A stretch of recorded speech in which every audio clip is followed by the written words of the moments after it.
ஒரு மாற்றம் இல்ல, சத்தியம். நான் நம்புறேன், இதுதான் என் ஊழியமே என் வாழ்க்கையை ஆரம்பிக்க போகுது. 40 வயசுல நான் வேலையை விட்டுட்டு நான் ஊழியத்துக்கு போறேன்னு ஒரு டாக்டர், ஒரு நல்ல டாக்டர் ஒய்ஃபுக்கு சொந்தக்காரர்கிட்ட போய் அவர் ஒரு ஊழியத்துல இருந்தார். நாங்க இப்படி போறோம்னா நீ சொன்னோம். அவர் சொன்னார், 40 வயசு உங்களுக்கு ஆயிட்டு இனி போய் என்ன செய்ய போறீங்க? இனி போய் நீங்க என்ன செய்ய போறீங்க? அந்த ஊழியம் இருக்கு, இந்த ஊழியம் இருக்கு, எதையாவது போய் ஜாயின் பண்ணிருங்க.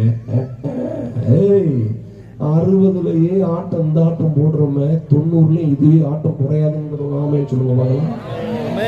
ஆமென். இனிதான் தொடங்க போகுது. சொல்லுங்க, வாய் திறந்து சொல்லுங்க, இனிதான் தொடங்க போகுது. சத்தம் 60 கிட்ட நெருங்குறவங்க சொல்லுங்க, இனிதான் தொடங்க போகுது. இனிதான் தொடங்க போகுது. சத்தம் வரலையே, இனிதான் தொடங்க போகுது. ஆமென். போன்ற பயங்கரமான கூட்டங்களை இனிதான் ஆரம்பமே ஆக போகுது. கரங்களை சொல்லுங்க. காமெடிக்காக சொல்லல, நான் இதை பல வருடமா நம்பி இருக்கிறேன். கர்த்தர் இதை வாய்க்க செய்வான். ஹல்லேலூயா, ஹல்லேலூயா.